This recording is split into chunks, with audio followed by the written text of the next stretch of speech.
साखरे नाम विश्रुतम् येषां चरण सान्निध्या जीवा मुक्ता भवन्ति साखरे वंश विख्यातं ज्ञानदान परायणं विनायकं गुरुं वन्दे भवबन्ध विमुक्तये श्रीरङ्गनाथं गुरुराजवर्यं मुमुक्षूणां ज्ञानदानैकलक्ष्यं प्रभावती क्षेत्रनिवासिनं नमामि वेदान्तविदां वरिष्ठं पुण्डलिकाभृतुकारां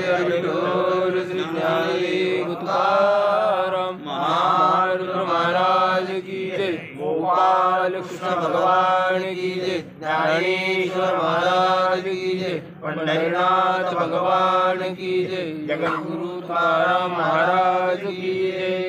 संताचे संगती मनोमार्ग गती संताचे संगती मनोमार्ग गती आकळावा श्रीपती येणे पंथे आकळावा श्रीपती येणे पंथे रामकृष्ण वाचा भाव हा जीवाचा रामकृष्ण वाचा भाव हा जीवाचा आत्मा जो शिवाचा राम जप आत्मा जो शिवाचा राम जप एक तत्व नाम साधिती साधन एकतत्व नाम साधती साधन द्वैताचे बंधन न बाधिजे द्वैताचे बंधन न बाधिजे नामामृत गोडी वैष्णवाला धली नामामृत गोडी वैष्णवाला धली योगिया साधली जीवन कळा योगिया साधली जीवन कळा सत्वर उच्चार प्रल्हादी बिंबला सत्वर उच्चार प्रल्हादी बिंबला उद्धवाला धला कृष्णदाता उद्धवाला धला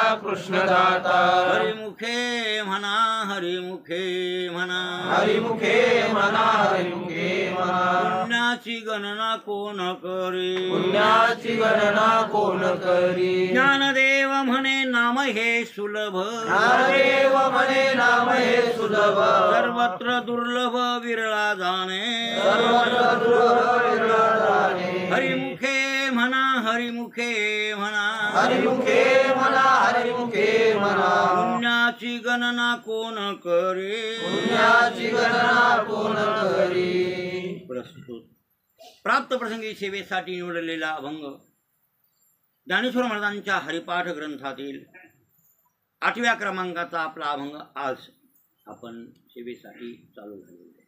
बरं, 7 संपले गत एकादशीपर्यंत, आज 8वा चालू झालेला आहे आणि दर एकादशीला जे होणारं प्रवचन आहे त्या प्रवचन आता ह्याच्या अगोदरची एकादश आळंदी वारी असल्यामुळे मी आळंदीला गेलो होतो आणि जातच असतो। सासवडला होतो एकादशी द्वादशी सासवडात केली, तिथे कीर्तन प्रवचन केले आणि मग आळंदी करून परत आलो। आता पंढरीला काल्याला जात असतो, पंढरपूरला वारीला एकादशीला नाही जात आज, पण काल्याला जात असतो पंढरीला असं। तर दर एकादशीला आपलं प्रवचन आहे, फक्त त्या गत एकादशीला खंडित का झालं, वारीमुळं होतं ते, आता त्याला विलाजच नाही, वारीला जावंच लागतं। आळंदी एकादशी ती एक कार्तिकीला आळंदीच्या एकादशीला मी तिथंच असतो, कुठं आळंदी, आणि कालच्या एकादशीला सासवड, गेलेल्या एकादशीला इथं पाऊस पडला होता वाटते। मला त्यानं फोन केला, झाला नाही, भावाने पाणी पडलं होतं गत एकादशीला, बरं संध्याकाळी, आणि रात्री दशमीला खूप पडलं इकडं आपल्या इकडं सगळं परिसरात। ज्ञानेश्वर महाराजांच्या हरिपाठ ग्रंथातील 8व्या क्रमांकाचा आपला अभंग आज सुरू झालेला आहे, म्हणजे आज सुरू करणार आहोत, झाला आहे म्हणजे करणार आहोत। ज्ञानेश्वर महाराज या हरिपाठ ग्रंथातील या अभंगामध्ये म्हणतात की श्रीपती नाम परमात्मा, आपलं एवढं चरण ते समजून घ्या आधी।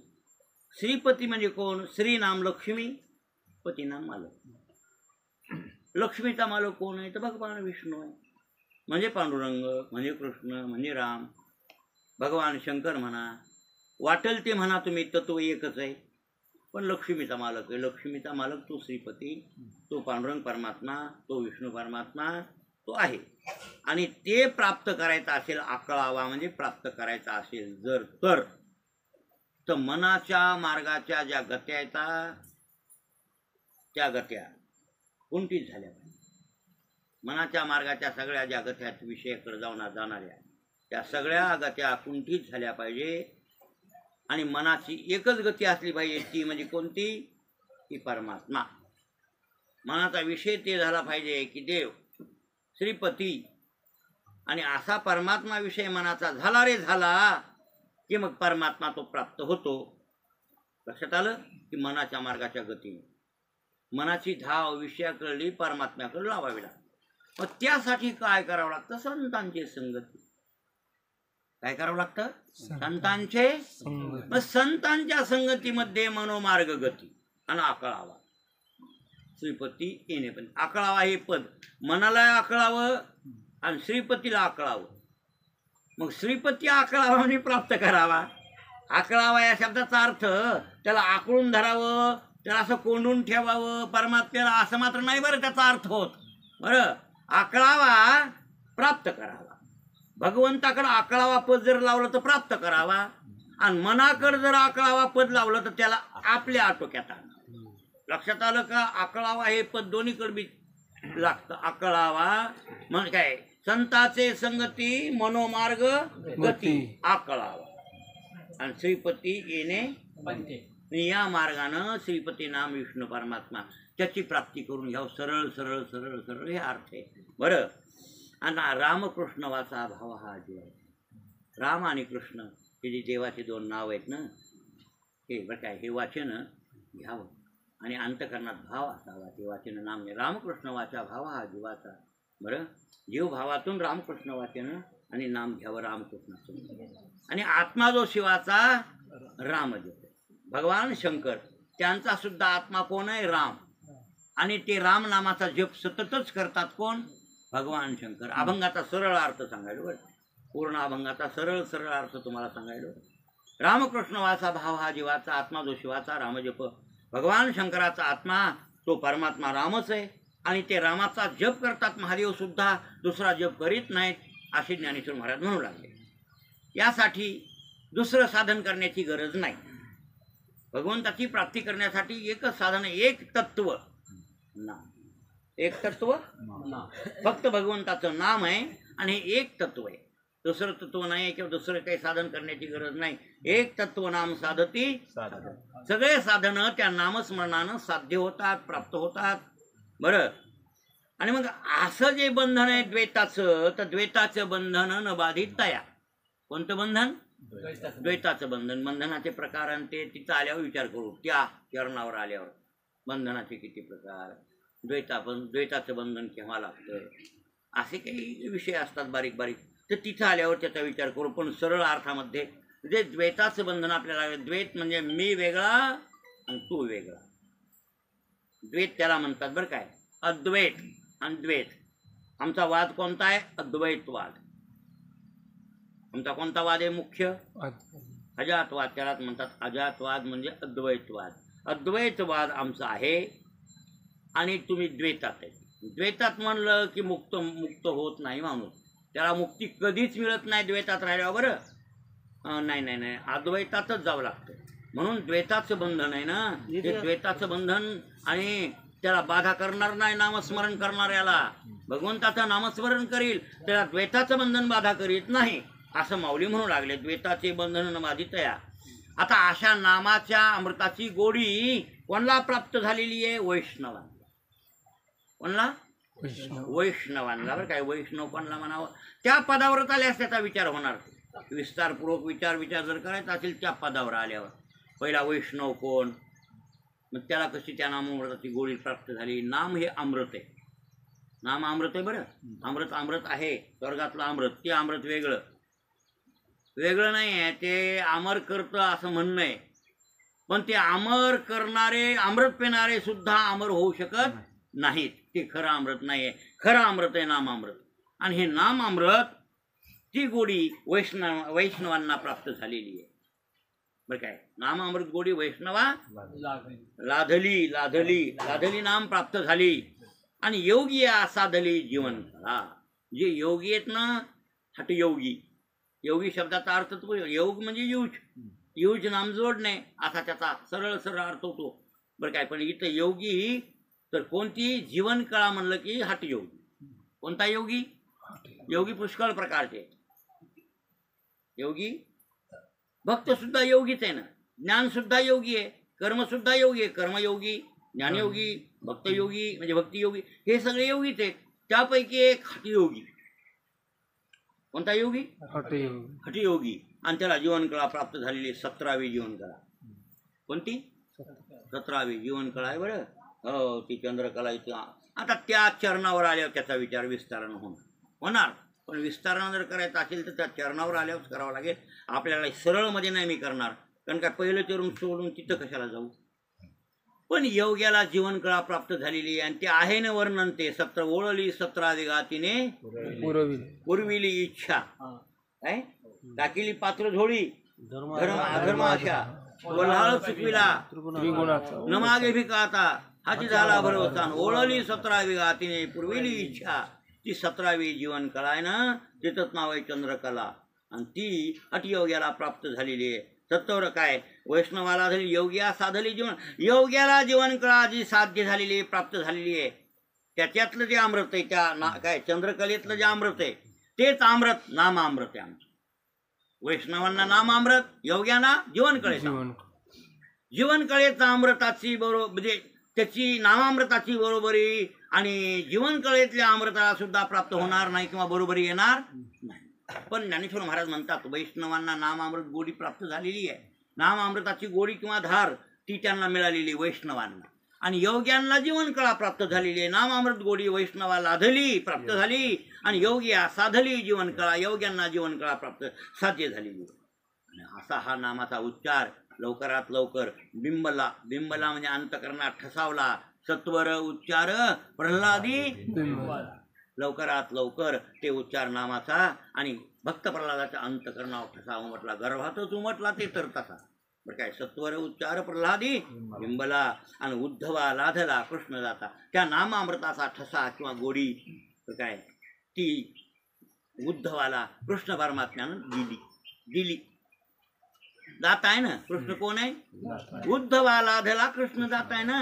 उद्धवाला कृष्ण परमात्म्यानं ती गोडी दिली. हो, उद्धवाला उपदेश करणारे कोण आहेत? भगवान कृष्ण परमात्मा.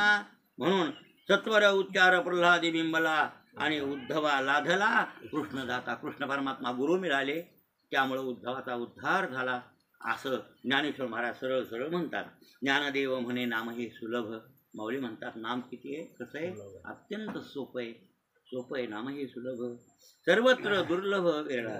पण असं नाम घेणारा आणि नामावर विश्वास असणारा नामधारक कोण? नामधारक बरं काय, नामधारक तो विरळा जाणे. मनुष्यानाम सहस्रेषु कशी जगती सिद्धे येततामपि सिद्धानाम कश्चिन माम वेत्ति तत्व. पैगा मनुष्याच्या सहस्रावशा माझे विपायले याची ध्वंसा तसे या ध्वंसे करा भव समाज विरळा. पुष्कळ माणसात एखादा म्हणत असतो नामधारक किंवा नामनिष्ठ. बरं तुम्हाला मागे त्या नामाचे प्रकार सांगितले नामधारकाचे. सामान्य नामधारक, विशेष नाम. आपल्याला तिथं बोलायचं नाही त्या चरणावर, आपल्याला बोलायचे पहिल्याच्या वेळेला. कारण अभंग सुरू झाला आहे आज सुरू झाला आहे, मग पहिलं चरण बोलणं गरजेचं आहे. ज्ञानेश्वर महाराज म्हणतात मनाच्या मार्गाच्या गती कुंठित केल्याशिवाय तुम्हाला भगवान परमात्म्याची प्राप्ती होऊ शकत नाही. बाकीच्या मनाच्या मार्गाच्या ज्या गत्या आहेत ना, त्या इकडच्या गत्या विषयाकडे काढून भगवंताकडे लावावं लागतं. आणि हे लावण्यासाठी संगती कोणाची करावी लागते? संतांची.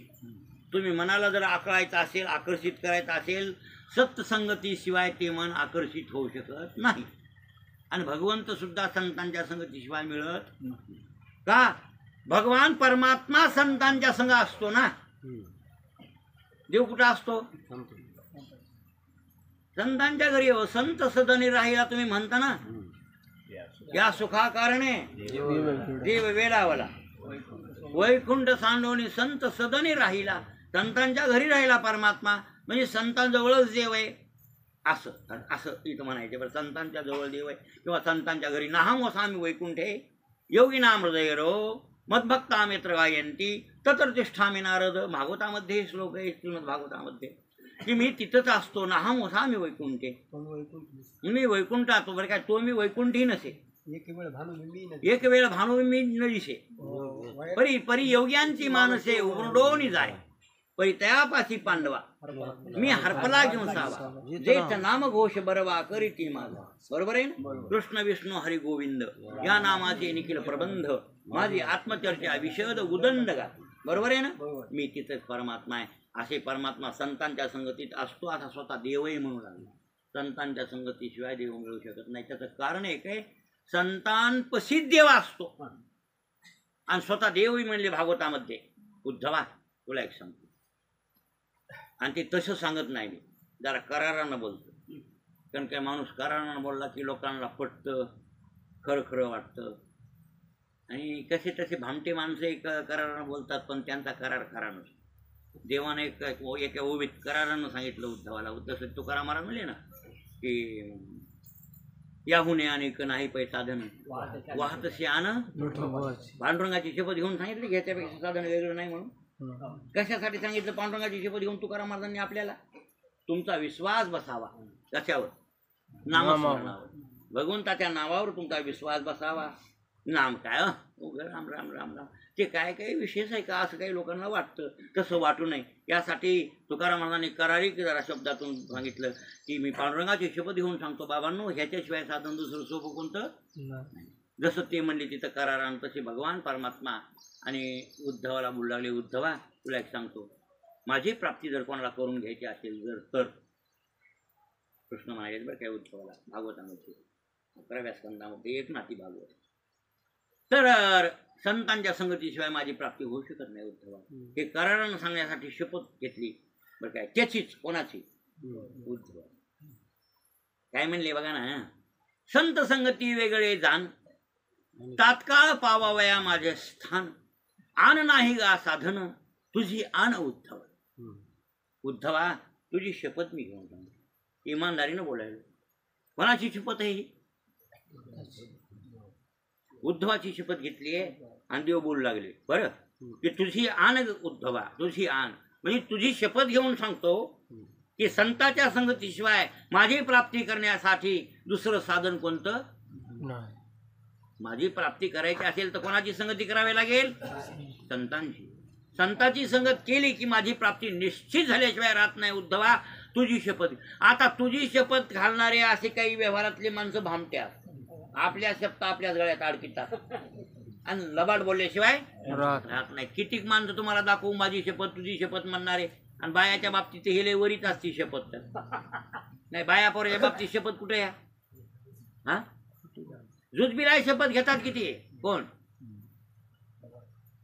बाया पोरं जुजबिराय शपथ घेतात, पण ती शपथ काही भाऱ्या भामटी असते, खरी नसते शपथ. बरोबर आहे ना. इथं तसं नाही आहे. ज्ञानेश्वरी सुद्धा भगवद्गीतेत ज्ञानेश्वरी शपथ घेतली कृष्ण परमात्म्याने अर्जुनाला बोलत असताना. शपथ कोणाची? अर्जुनाची. अर्जुनाची शपथ म्हणले, तुझी शपथ आहे असे म्हणले. आणि म्हणून गेल्यावर अर्जुनाला संशय येईल, शपथ तर माझीच घालायला आणि मला खरेपणा दाखवायला या शपथीत काय खरे असं काही वाटेल म्हणून वाटू नये यासाठी काय म्हणले देव पुन्हा, तुझी आण वाहने त्या आत्मलिंगात. तुझी शपथ घ्यायलो म्हणजे मी भामटेपणानं बोलायलो अर्जुना असं मात्र नाही बरं. हा तुझी शपथ घ्यायलो माझ्या आत्मलिंगाला मी हात लावलो का, म्हणजे माझ्या आत्म्या एवढं प्रेम तुझ्यावर आहे असं इथं सांगायचे देवाला की तू माझा आत्मा आहेस आणि आहे ना ज्ञानिया तो आत्मा माझा. ज्ञानिया तो आत्मा, ज्ञानिया भक्त आहे ना तो माझा आत्मा असतो. म्हणजे माझ्या आत्म्याला हात लावणं अर्जुनाची शपथ घेणं साधन आहे. अर्जुनाची शपथ म्हणजे ही शपथ देवाचीच आहे, नाही देवापेक्षा भारी आहे. माझी शपथ म्हणले देव यापेक्षा अर्जुनाची शपथ म्हणल्यात किंमत जास्त. कळलं? तशी उद्धवाची शपथ म्हणण्यात देवाला किंमत जास्त आहे. का? उद्धव पर्यंत गोविंद. उद्धव देवाला फार आवडत आहे. किती आवडत आहे उद्धव? जीवापेक्षा जास्त उद्धव देवाचं शेंडे फळ आहे. शेंडे फळ जसं अनेक लेकरं असावी आई वडिलांना आणि त्यात सगळ्यात लहान लेकरू असावं. लहान लेकरू आता ते ज्याचा त्याचा अनुभव आहे. लहान लेकराची माया जास्त येते असं काही म्हणतात नाही. आणि सहसा 90% लोक कोणत्यात राहिलो तर लहानग्यात राहिलो असे म्हणतात बरं. होय दादा? हा नाही मला दिसतंय बा लंगेत आवडते म्हणून हा असं आहे का बघा हे तर मला चांगलं नाही नाही नाही नाही माझं काहीच नाही मला कोणाचीच नाही म्हणजे येते सारखीच येते पण काय काय लोकांना दिसतं लहानग्याची माया येते मग तसं देवाचं सगळ्यात लहानगा भक्त कोणता आहे उद्धव आहे बरं उद्धव आहे उद्धव शेंडेफळ म्हणजे देवाच्या अवतारातलं आवडीचा सगळ्यातला लाडका भक्त शेवटचा उपदेश कोणाला केलाय देवानं कृष्ण अवतारातला शेवटचा उपदेश केला त्या उद्धव मैत्रेयाला सुद्धा नाही केला मैत्रेयाला सांगितलं उद्धवापाशी उद्धवा तू मैत्री ऋषींना म्हणा विदुराला म्हणा विदुराला मी सांगणारो ज्ञान होतो पण मला सांगणं झालं नाही आहे तुला ज्ञान सांगितलं म्या पण त्या विदुराला म्हणा मैत्री ऋषीकडे हरिद्वारला मैत्री राहतात आणि त्यांच्याकडून ब्रह्मज्ञानाची जिज्ञासा पुरी कर म्हणा तुझी विदुराची भेट झाल्यावर असं सांगितलं पण विदुराला ज्ञान नाही देवानं सांगितलं मैत्री ऋषीकडे पाठवलं आणि शेवट जाता जाता भगवंतनी आम्हाला जावं त्यावेळेला आपलं ज्ञान कुठं ठेवावं मग ते ज्ञान उद्धवाकडे ठेवलं देवाने म्हणजे उद्धव भगवंताच्या कृष्ण अवतारातलं शेंडेफळ आहे शेंडेफळचा शिष्य म्हणा भक्त म्हणा लेकरू म्हणा आणि उद्धव त्यांच्या नात्या गोत्यातला म्हणण्यापेक्षा चुलत भाऊ आहे सख्खा लांब नव्हता उद्धव बरं उद्धव लांब नव्हता देवाला असा नात्यानं बी जर नातं लावलं ना उद्धवाचा बाप आणि कृष्णाचा बाप सखे भाऊ मला माहिती आहे कारण की वसुदेवाला 9 भाऊ दुसरे किती वसुदेव 10वा म्हणजे सुरसेनाला 10 पोरं होते आणि 5 मुली होते कोणला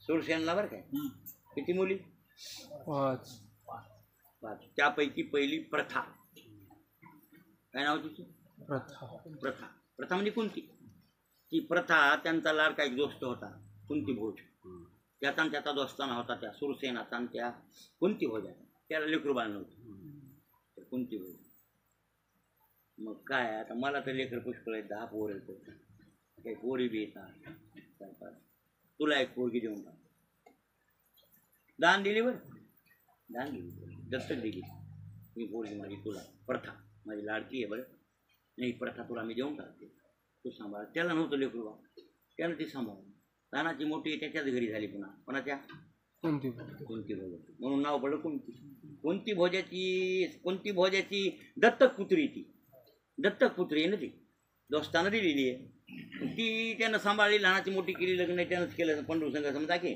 आणि दुर्वासाचे मंत्र तिला मिळाले हे जास्त सांगणे नको फाटाफोडीत बसून नको पण कुंती भोजाची नाही ती सुरसेनाची वसुदेवाची बहीण आहे कृष्ण परमात्म्याची आत्या आहे ती कुंती म्हणजे मला हे म्हणायचं होतं की सुरसेनला किती मुलं 10 आणि मुली किती 5 त्यापैकी उद्धवाचा बाप 1 आणि कृष्णाचा बाप 1 म्हणजे याचा बाप त्याचा बाप सख्य भाऊ म्हणजे उद्धव आणि कृष्ण कोण झाले सख्य चुलत भाऊ उद्धव इकडे नाथ्यानं आणि संघ राहत होता 24 तास भगवंता संघ उद्धव नाही असं घडणारच नाही कृष्ण कुठे गेले का उद्धव बरोबर का आणि शेवटी निधा महाराजांनी उद्धवाला ब्रह्मज्ञान सांगा वाटलं ते रडू लागला आणि त्या रडकीचे डोळे फुटण्यासाठी भगवंताला ब्रह्मज्ञान सांगावं लागलं ते 11व्या स्कंदामध्ये कितव्या 11व्या स्कंदातल्या 6व्या अध्यायापासून ज्ञान सांगायला सुरुवात केली कितव्या 6व्या अध्यायात उद्धवाचे प्रश्न आहेत ना देवा तुम्ही निधा महाराज कसं होईल पहिल्या अध्यायात नाही बरं काय पहिला अध्यायाने मी जाईन समाज सुरू झाली 6व्या अध्यायामध्ये तुम्ही निर्धामाला गेल्यावर माझं कसं होईल असं काही ते रडू लागला म्हणून त्याला ज्ञान सांगितलं 31व्या अध्यायापर्यंत देव निर्धामाला गेले उद्धव शेंडे मग त्या उद्धवाचं एवढं प्रेम देवाला आणि त्या उद्धवाची शपथ घेऊन सांगितलं की संतांच्या संगतीशिवाय माझी प्राप्ती होऊ शकत नाही संत संगती वेगळे जाण तात्काळ पावावया माझे स्थान आण नाही गा साधन आणि तुझी आण उद्धवा तुझी शपथ घेऊन सांगतो मग त्याच अन्वयाला पकडून इथं ज्ञानेश्वर महाराज म्हणतात तुम्हाला देव प्राप्त करायचा का श्रीपती संताचे कोणाच्या संगतीनं संताचे मनोमार्ग गती आता मन म्हणजे काय मन कोणता पदार्थ आहे ते आपण त्याचा विचार यात काही एकाशला होणार नाही दुसऱ्या एकाशला झाला तर कारण की एवढा टाइम पुरायचा नाही असं मला वाटतं की मन म्हणजे काय? मन शरीराच्या आत आहे का बाहेर आहे? मन अणू आहे का बृहत आहे? मन सूक्ष्म आहे का स्थूल आहे? मन चेतन आहे का जड आहे? असे काय आमचे प्रश्न आहेत मनाबद्दलचे. आणि ते भगवान रामचंद्राचे प्रश्न आहेत योग वासिष्ठामध्ये. कुठं? योग वासिष्ठामध्ये. हे प्रश्न माझे नाहीत, हे रामाचे प्रश्न आहेत. मन नावाचं पदार्थ, मन नावाचा कुठे आहे? शरीराच्या आत आहे का बाहेर आहे? मन कुठे? पण हाय का नाही मन? बरं आपल्याला आहे, पण या जनावराला सुद्धा मन कोणाला आहे असं मला वाटतंय. माशीलाही मन आहे नाही? मुंगीला? मुंगीला मन नसतं तर माऊली म्हणलेच नसते मनोगत ओळखे मुंगी याची. तिला मन नसते. मन असतेच तिला, बरोबर आहे की नाही? मन आहेच. मग मन आहे तर खरं, मग कुठं शिकव? शरीराच्या आत आहे का बाहेर? मन स्थूल आहे सूक्ष्म आहे? मन जड आहे की चेतन आहे? मन अणु आहे की बृहत आहे?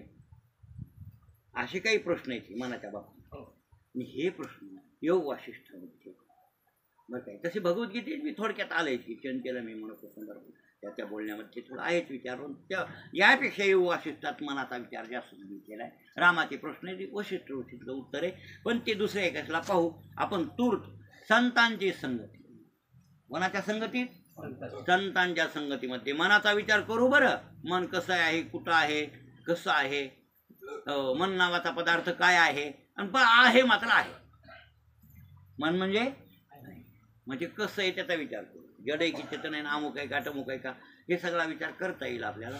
आणि जे भगवान बोलले रामप्रभू त्यांनी विचारलं, वशिष्ठांनी सांगितलं, त्याच्यावर त्या संवादावर आपल्याला त्याला योग वासिष्ठ नावाचा ग्रंथ आहे.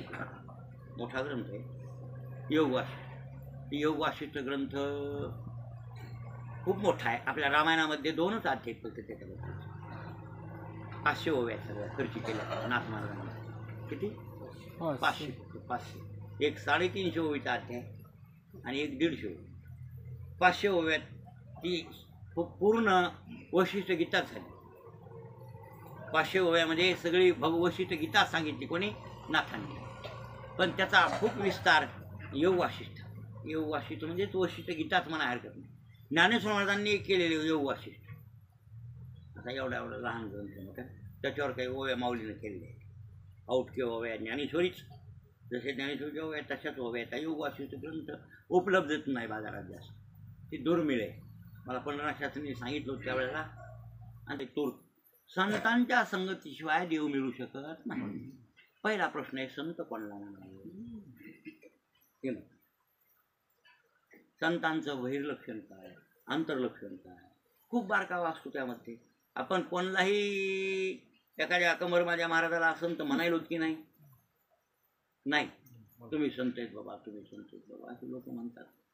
त्यांची ती खरी तर भावना आहे की आपली योग्यता आहे तेवढी? आपण योग्यता मिरवावी का तेवढी? मोतीराम महाराज, रंगनाथ गुरुजी, परभणीकर हे संत इथपर्यंत ठीक आहे, होते बी. ते गुरुजी संत होते, मोतीराम महाराज संत होते, आम्ही मानू. ते होते तिथपर्यंत ठीक आहे, आम्ही मानू. पण आता तुम्ही जे आम्हाला म्हणतात की आमच्यासारख्या महाराजाला साधक आयला की संत संत म्हणून, आम्ही खरे तर साधक अवस्थेवर सुद्धा आणखीन नाही आहे. म्हणजे साधक म्हणण्याची सुद्धा आमची लायकी झालेली का? अरे साधक कोणाला म्हणतात? तसा साधक तर सर्वनाम पद आहे. साधक अंबामाईची भक्ती करणार, अहो संसाराची काही प्राप्ती करणारा सुद्धा संसाराचा साधकच झाला ना. संसारातले पैसे मिळवायचे, हे करणं, वाडे बांधणं, होळे बांधणं, अमुक करणं, टमुक करणं, हे साधना संसारातली करून संसार प्राप्त करणारा कोण आहे? तो साधकच. बरोबर आहे ना? हे साधकच आहे. अंबामाईची भक्ती करून अंबामाईची प्राप्ती करणारा साधकच आहे. ही बी साधकच आहे. एवढं काय असं साधक? अरे साधक कोणाला म्हणतात?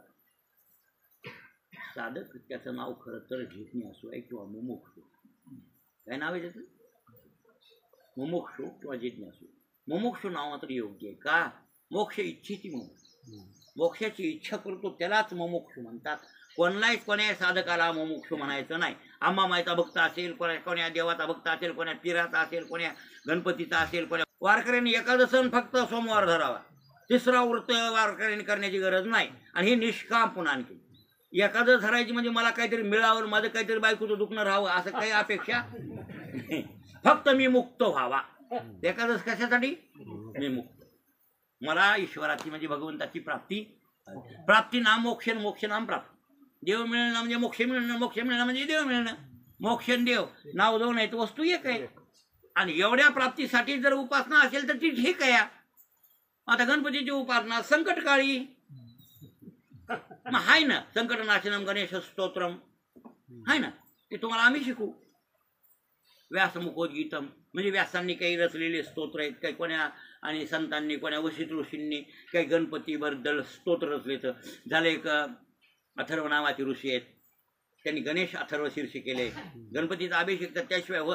आणि आता सगळ्या ब्राह्मणाला येते, थोडंच येते, येते गणेश अथर्व शीर्ष आणि गणपतीचा अभिषेक करायला काय सगळ्या ब्राह्मणाला येते म्हणतात? नाव घेऊ नका हो. आणि असं म्हणलं की मग ते आमचे बाण घुसायले महाराज. आम्ही खरं बोलायलो, पण खरं बोललो की सगळ्या मायला त्याला म्या काय करावं बाबा, मी खरं बोलतोय. हा, आमचं खाजवलंय नाक, तुम्ही नकट आम्ही म्हणलो नाही तुम्हाला. आमचं काय खाजवलं? आणि नाक खाजवून नाकाला हात लावला, ते पुढचं नकट वर मला ते मलाच वाकडं लावायले. आता कशाला तुला वाकडं लावलं? तुला नाही वाकडं लावलं, तुझं नाक आम्ही बघितलंच नाही कसं आहे. आम्ही आमच्या नाकाला का तर खाजवू लागलं म्हणून खाजवू. तसं इथं खरं खरं असेल ते बोलतो. सगळ्या ब्राह्मणाला येत नाही म्हणालो ते बरोबर बोलायलोय मी. आणि गणेश अथर्व शीर्षावरच गणपतीचा अभिषेक करावा लागतो बरं काय. आणि त्या ऋषीने केलेले स्तोत्र असे अनेक स्तोत्र आहेत. पण हे कशासाठी आहे? काही संकट निरसन होण्यासाठी, काही प्राप्ती होण्यासाठी, पण त्या सांसारिक वैश्विक गोष्टी. तर एवढ्यानं ते साधक होतो असं नाहीये. मोक्षाची इच्छा करतो तीव्रतेनं, त्यालाच काय म्हणतात? आणि मोक्षाची तीव्र इच्छा ज्याच्या अंतकरणात येते मुमुक्षू. आणि अशा मुमुक्षू दशेवर सुद्धा आम्ही लोक नाहीत. कीर्तन जरी करीत असलोत, पंढरीची वारी जरी करीत असलोत, आळंदीला जरी जात असलो, तुळशीला पाणी जरी घालीत असलो आजही, तरी तेवढे आम्ही मुमुक्षू म्हणण्याचे सुद्धा लायक नाहीत. संत तर नाहीतच नाही. संत फार मोठी पोस्ट आहे, पण ते अलीकडचे सुद्धा नाहीत. संत पोस्ट तेवढी पोस्टच कोणती नाही. सद्गुरू, संत, ह्या महंत, ऋषी, या सगळ्या काही ज्या पदव्या आहेत परमार्थातल्या, योगी, या सगळ्या पदव्या संत पोस्टमध्ये विलीन होतात. संत म्हणले की सगळ्यात आल्या म्हणा की संत म्हणजे योगी आहे, संत म्हणजे भक्त आहे, संत म्हणजे गुरु आहे. लक्षात आलं? संत म्हणजे महंत आहे.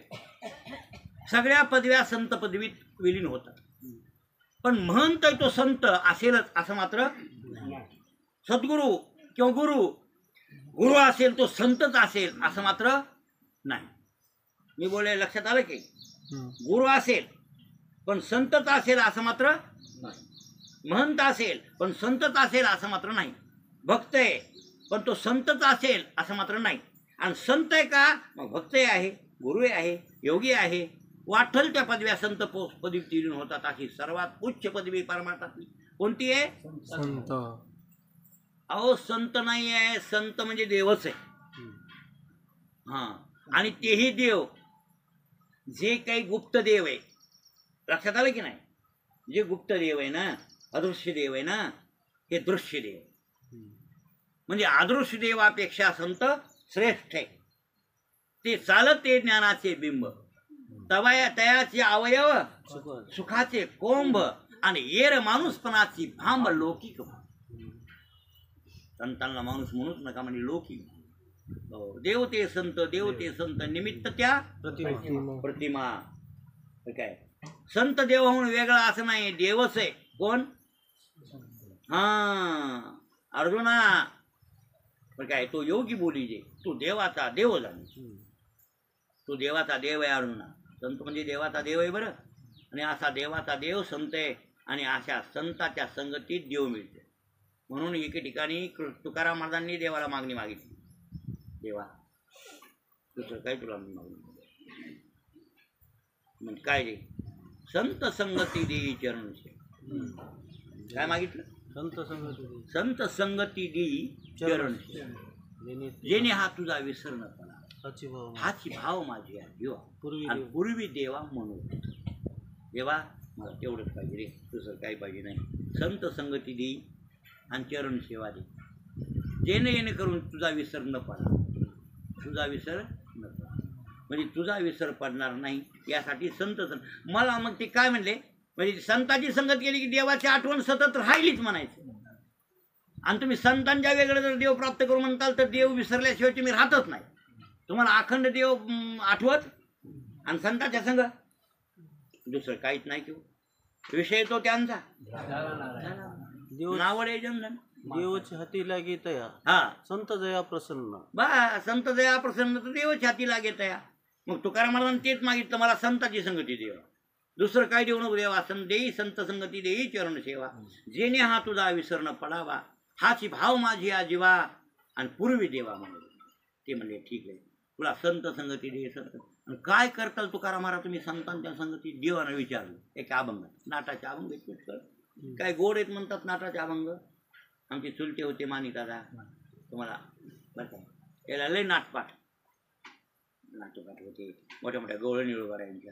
मला लहानपणी बचपणी म्हणायचे हनुमान तू कीर्तनकार होणार आहेस तू नाटपाट. त्याला आवड होती नाटाची अभंग मला. आम्हाला विश्वास होता या लोकांच्या जुन्या बोलण्यावर मला त्याला काय कीर्तन येत नव्हतं पण माझा विश्वास होता. मग मालिकेत नाटक होते 31 आपल्या बंकट स्वामीच्या मालिकेत किती आताही बघा तुम्ही किती नाटक आहे 30 नाटक एवढा तेव्हा एवढंच होतं तेव्हाच पाठ करून टाकली मी. ती मालिका सगळीच पाठ केली ही मालिका आहे ना कोणाची बंकट स्वामी पूर्णच पाठ आतापासून इथपर्यंत त्यावेळेस पाठ. तर त्यातले 30ला 30 नाट पाठ त्यावेळेसच झाले त्याच वेळेस. अभंग नाटाच्या अभंगा त्यात 61 आहेत मला माहिती आहे. तुकाराम महाराजांना त्यात नाटाच्या अभंग 61 आहेत. आपण आता 61 अहो त्या नाटावर चिंतन केलं. नाही PhD करणाऱ्याला नाट नावाचा पदार्थ काय सांगितलं. एक PhD करत होता माणूस प्राध्यापक ते PhD करू लागले त्यावर तुकाराम महाराजांच्या गाठ्यावर PhD करायची. मग त्यांनी मला कवाय फोन लावायचा तुम्ही रिकामी कमी मी येऊ थोडं मला बोलायचं या चिंतनाबद्दल. मग मला रिकाम पण एवढं कुठंतरी कीर्तन असायचे काय. मग मी म्हणायचं फलान दिवशी मी रिकाम आहे त्या दिवशी त्याला मुद्दाम कुठं यायचं. मग ते मला चिंतन कधी कधी तर वाटणं पण दाजी तुम्ही रिकामीत काय नाही हो मी गावाला चाललो. बरं किती तुम्हाला टाईम आहे बाबा हाय आम्हाला टाईम संध्याकाळचं कीर्तन आहे काही कोर नाही थोडी जीप उभा करून मला सांगू शकता का जरा अर्जंट. मग जीप उभा करावं लागायची. अरे फोनवर किती बोलणार बाबा फोन किती जळल तेव्हा ते फोनाला हे होतं. आता तसं नाही किती बोला 150 रुपये ठरलेले आहेत नाही का. आमच्याला 150 येते बाबा महिन्यात नाही हो 4.5 3 महिने. आता वाढ सखी बहीण आली तसं सख्या बहिणीला दिले काय की मला लाडक्या बहिणीला गेला देणे हा तुझा विषय असं काय करतात तुम्ही पडवणी राहीन तर काय काय म्हणले पडवणी राहीन तर ठाई उगाची संताची अपाई न मागे न करी काही तुझी आण गावी. पांडुरंगा तूही शपथ घेऊन सांगतो काही मागणार नाही पडवणी राहीन तर ठाई कोण आहे उगाची संताची न मागे न करी काही तुला काही मागणार बी नाही आणि काही करणार नाही. मग मी तिथं पडून घेईन उगाची संताची पाहिजे. तुम्ही उगाच पडून राहणं काय तुला माहित नाही देवा.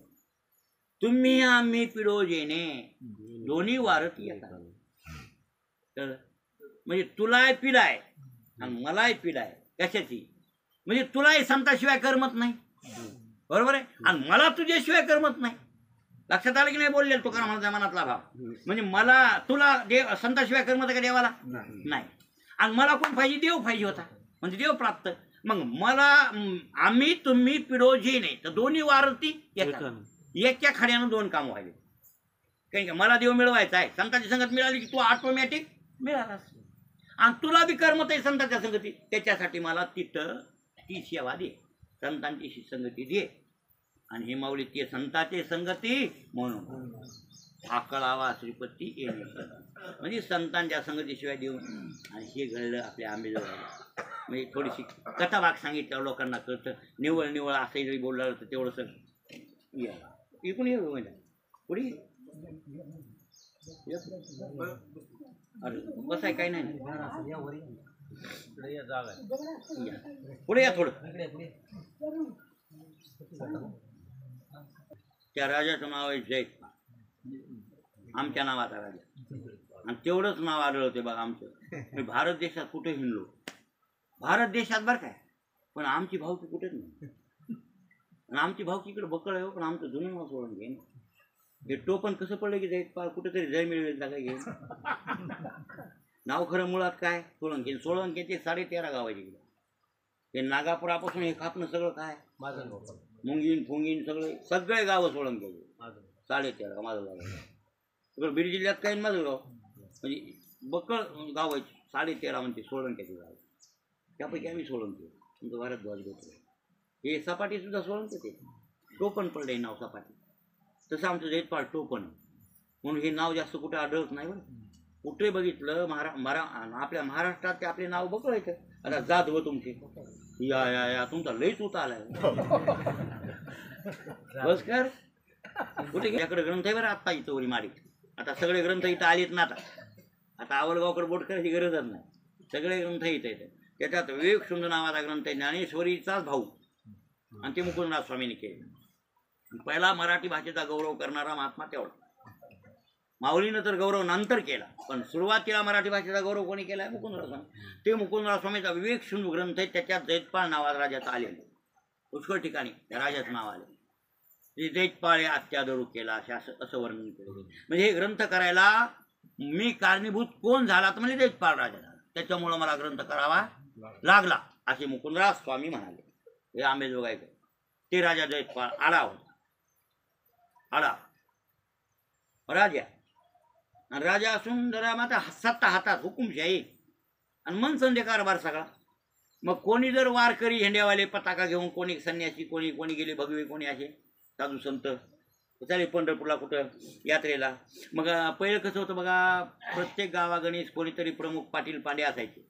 आणि धर्मशाळेत मंदिर आता मंदिर पहिले एवढे नव्हते मंदिर मोठाले धर्मशाळा गावगाव असायची. आमच्यात आत्ताही धर्मशाळा येतो ते एशियामध्ये आहे बघा ती चावडी धर्मशाळा. तिथं नावच धर्मशाळा. लहानपणी आम्ही धर्मशाळेत खेळायला चाललो. नावच धर्मशाळाची खेळापट्टी मस्त. तिथं कोणाही परवाशी झोपत होती. मग त्याची देखभाल पाटील पाण्याने विचारायचं कुठले तुम्ही काय नाही. मग या गावचे जेवण केलं नसेल हो नाही मग पाठवून द्यायचं भात त्यांना जीव घालायचं. पहिले माणसं चांगली होती की नाही. किती चांगली माणसं होती. लय माणसं होती प्रेमळ हो.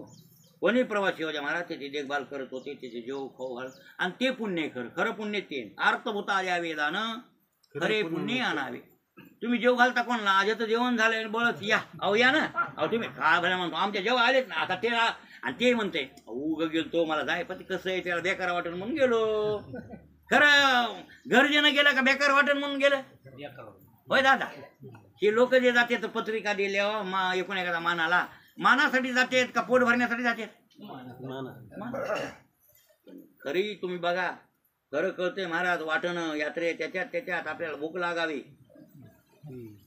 कसं होत आहे की आम्ही वारकरी आले 4 वारकरी आणि राजाला म्हणावं आम्हाला जेवायला संध्याकाळी द्या. राजानं म्हणते कुठले महावलगावचे नाही कुठे नारवाडीचे बघ. लगेच एक शेवकाला जायचं स्वतः जायचं तिथं आणि त्या शेवकाला म्हणायचं आण रे घोडं लावून.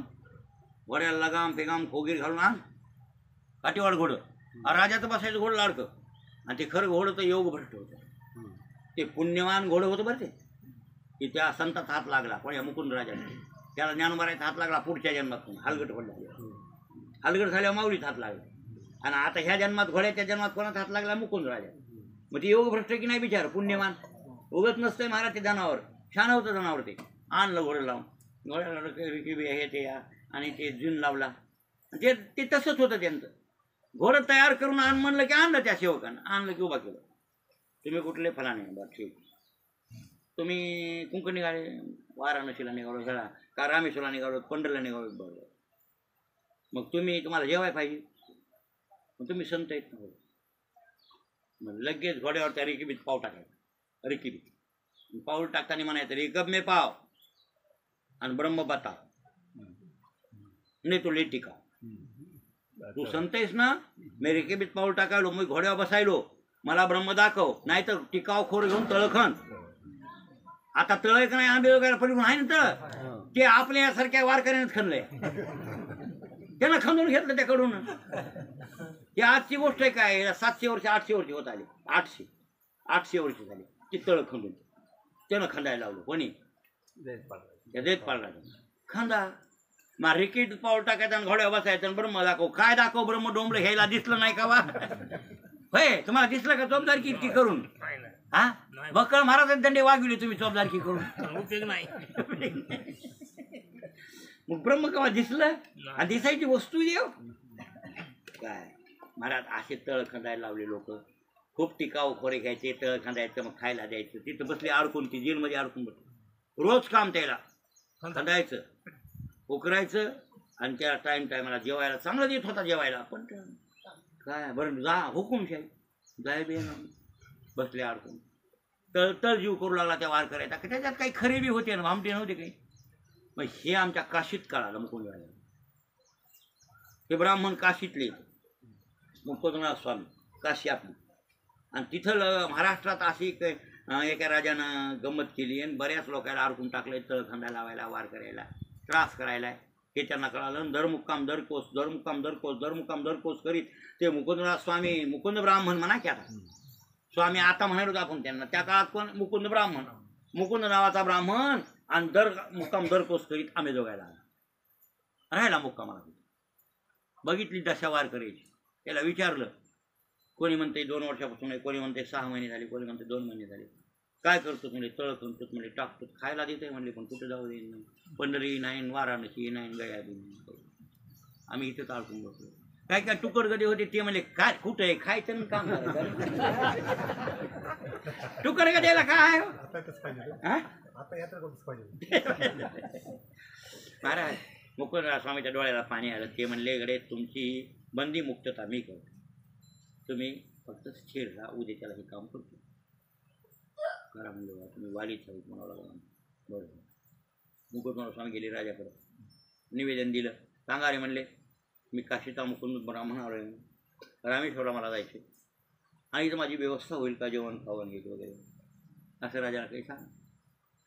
गेले ते शेवकाने सांगितले कोणीतरी ब्राह्मण आला आहे म्हणले, आणि ते म्हणाला काशीला जायचे, रामेश्वर काशीहून आलो रामेश्वरला जायचे, अमुक आहे तमुक आहे, आणि माझी जेवण्याची खावण्याची व्यवस्था. ते म्हणले मी आहे. जर महाराजांनी त्याला केलं ना त्याला, हा गेले म्हणा. लगेच ते शेवक सांगत होतं आण घोडं लावून, आणलं घोडं लावून.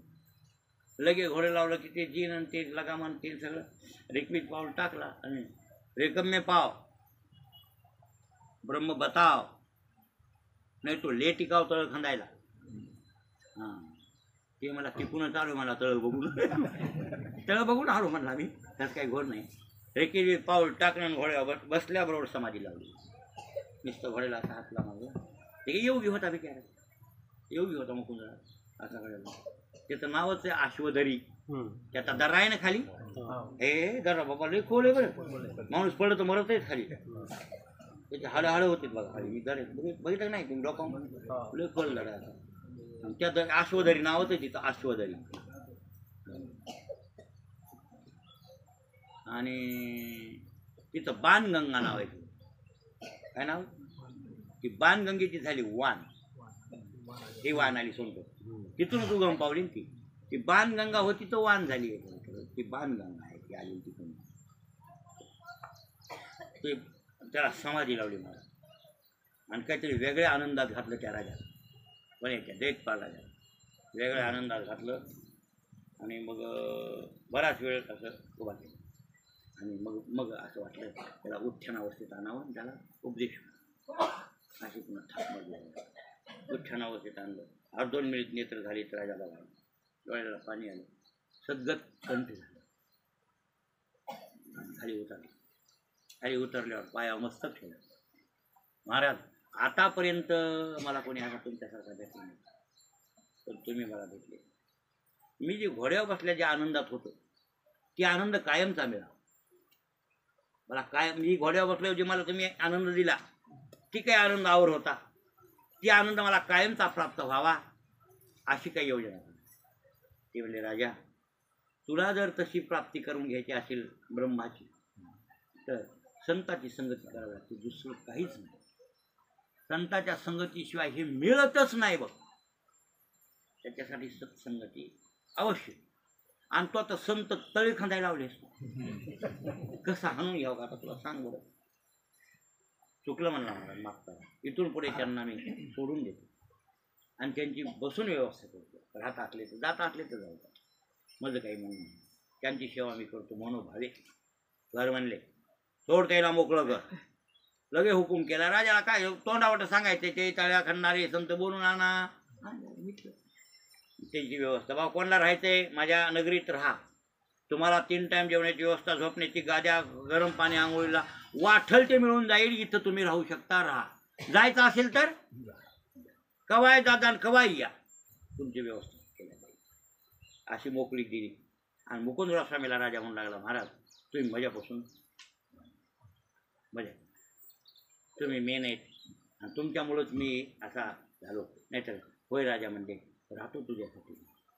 आणि मग त्याला ज्ञान सांगावं लागलं. त्यानं प्रश्न विचारायचा, याने ज्ञान सांगायचं. त्या दोघांच्या संवादात ग्रंथ तयार झाला आणि ते 1110. किती?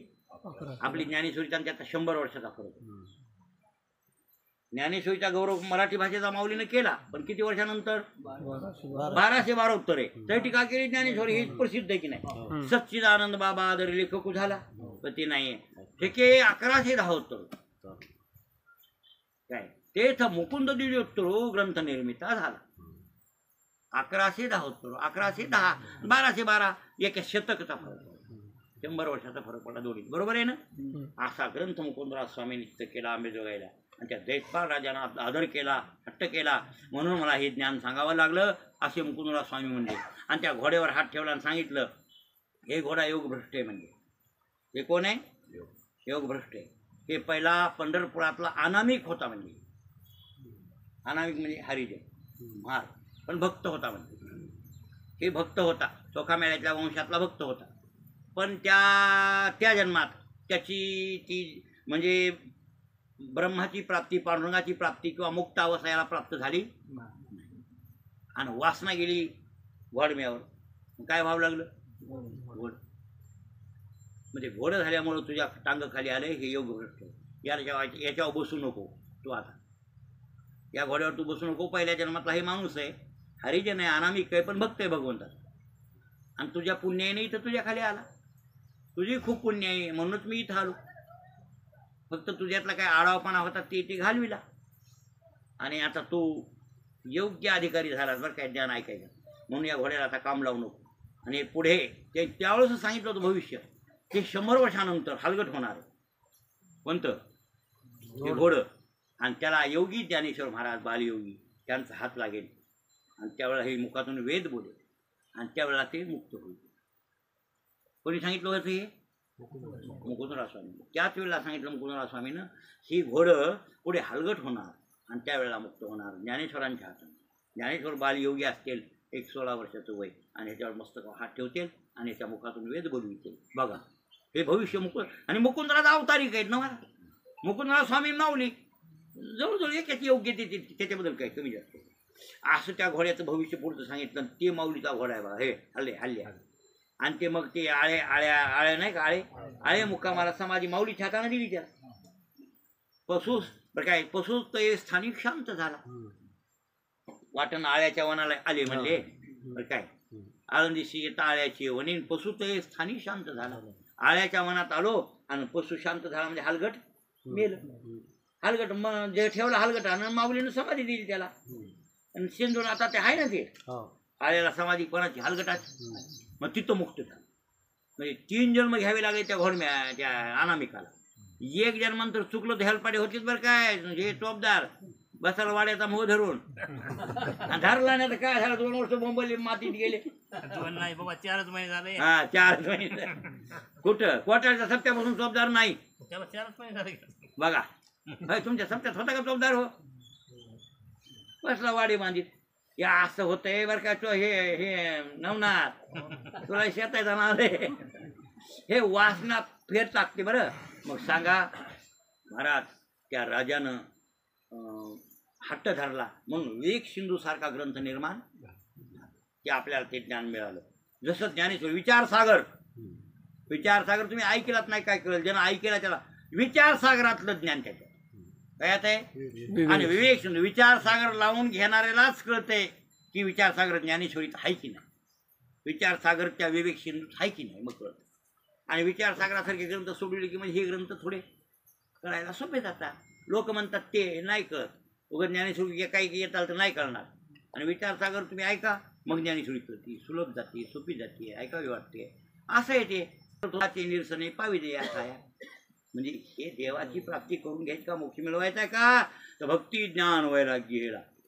मग तुम्ही म्हणाल भक्ती ज्ञान वैराग्य, हो त्याच्याशिवाय ते मिळतच नाही ना महाराज. का भक्ती केल्याशिवाय वैराग्य होत नाही, आणि वैराग्याशिवाय ज्ञान होत नाही, किंवा वैराग्याशिवाय ज्ञान टिकतही नाही. आणि ज्ञान नाही प्राप्त झालं तर मोक्ष मिळू शकत नाही. मोक्ष म्हणजे देव. मोक्ष म्हणजे काय, मोक्ष म्हणजे एखादं गाव आहे, एखादी काही खोली आहे असं समजू नका. मोक्ष म्हणजे भगवंत स्वरूप, देव ब्रह्मस्वरूप, आणि त्या ब्रह्मस्वरूपाची प्राप्ती करून घ्यायला ज्ञानाशिवाय होत नाही. म्हणजे मोक्षाचं साक्षात साधन काय, ज्ञान. बरोबर आहे ना. देवी मदची एकवट, देवी मदतची एकवट झाले ज्ञानी चोखट, झाले ज्ञानी चोखट. तया पुनरावृत्तीची वाट मोडली का. हा तया पुनरावृत्तीची वाट मोडली का. माझ्याशी एकवट ज्ञानानं झाले का अर्जुना, म्हणजे माझ्या ब्रह्मस्वरूपात आले की त्यांना पुन्हा जन्माला जायची गरज नाही, असे देव सांगायचे ज्ञानेश्वरीमध्ये. लक्षात आलं. म्हणजे पुनरावृत्ती जाईल. मग आता हे मोक्षाचं साक्षात साधन काय, ज्ञान. परत ज्ञानाचं साक्षात साधन काय, भक्ती. भक्तीचं आहे साक्षात साधन. म्हणजे भक्ती देवाचं मोक्षाचं परंपरेचं साधन असेल, पण साक्षात साधन ज्ञान असेल तरी भक्ती परंपरेचं का होईना पण साधन आहे. आणि मग ही भक्ती, ज्ञान आणि वैराग्य तिन्ही मूर्तिमंत असतात. कोणाजवळ, संतांजवळ. पुढे भक्तीने धैर्य. हो, मागे ज्ञान वैराग्य धर्म ही तीन स्थिर केली त्याच पळे होती. सिद्धानुनी लाविले पंथिका केले उपकार सांगू मी काय. बापन करी ऐशी माय धर्मे त्यांचे केले पाय दिले अक्षय अभयदान गा. म्हणून आलो या देशा.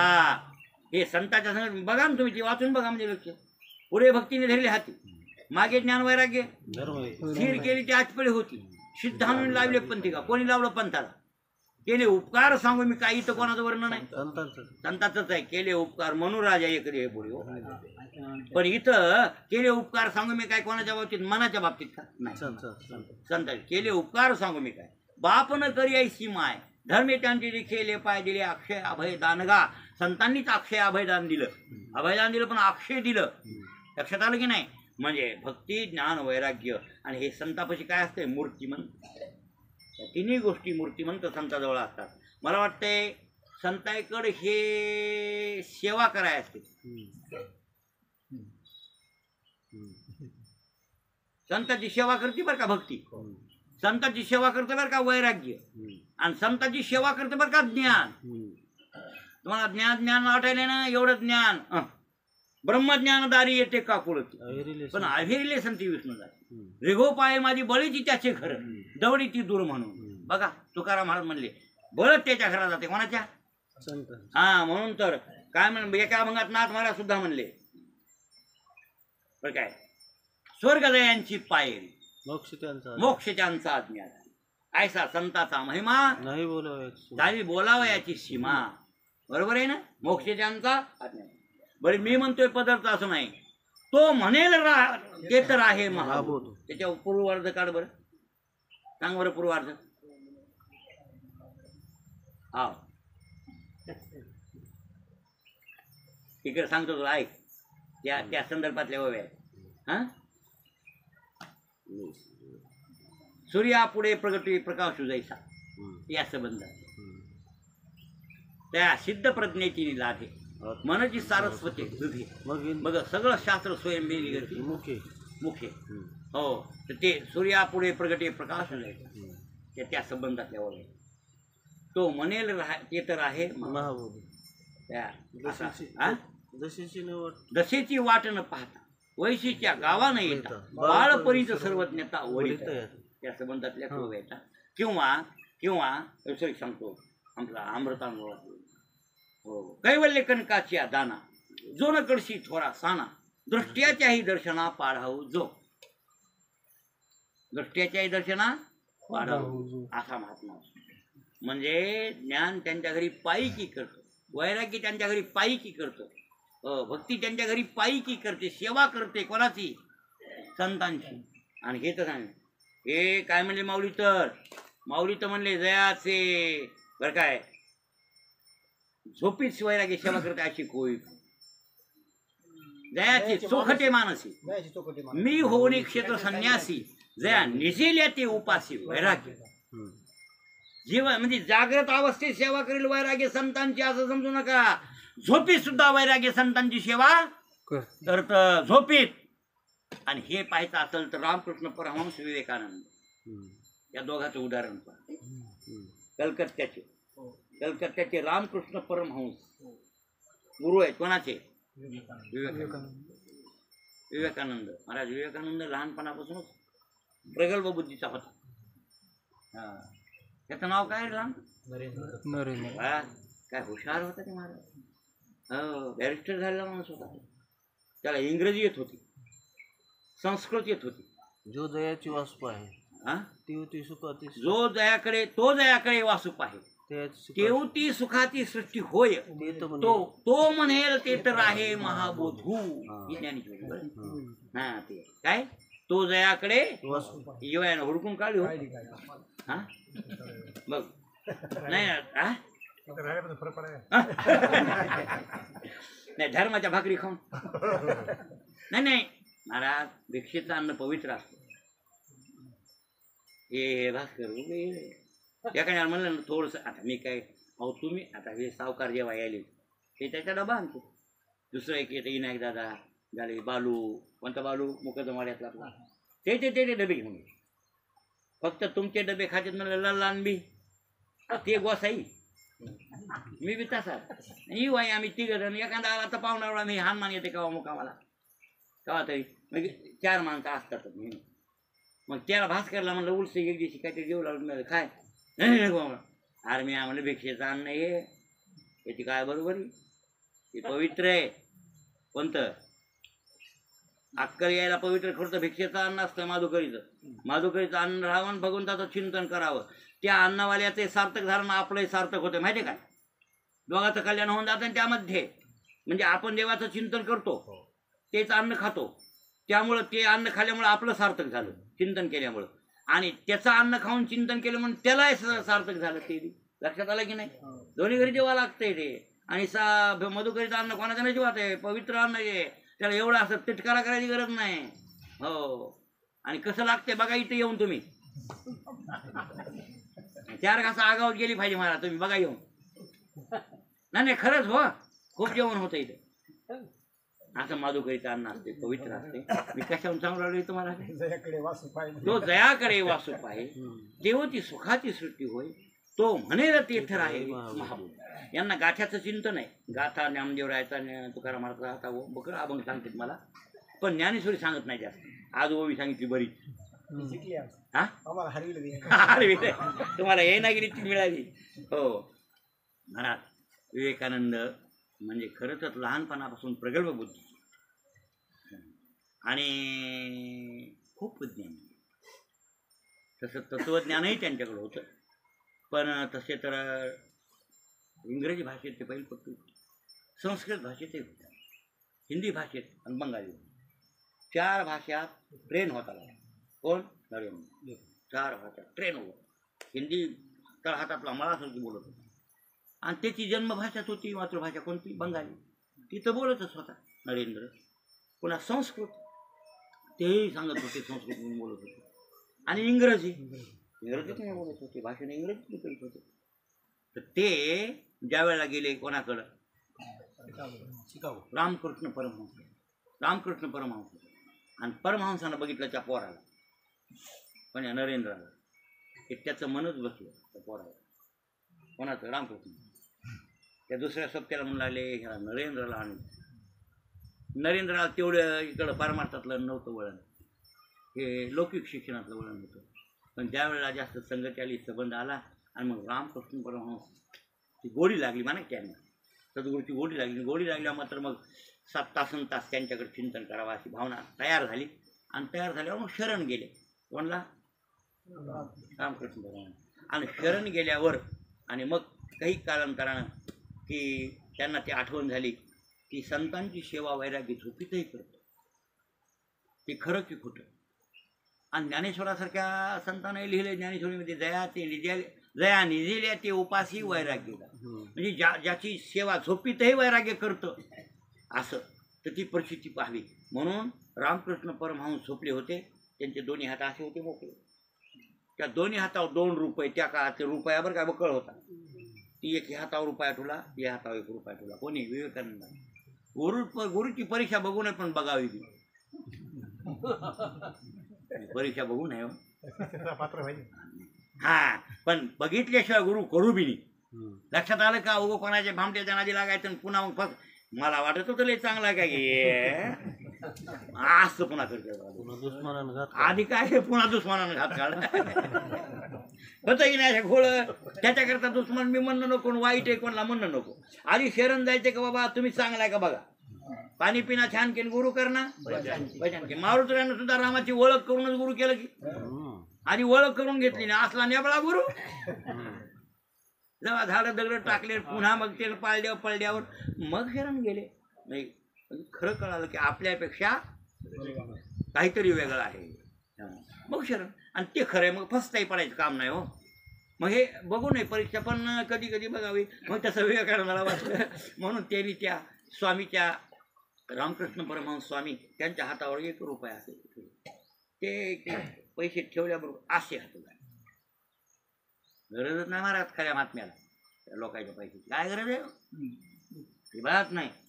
त्याचे तिट करायचे ते असे खऱ्याला बरं काय, आणि खोट्याला तर भामट्याला तर असावंच वाटते.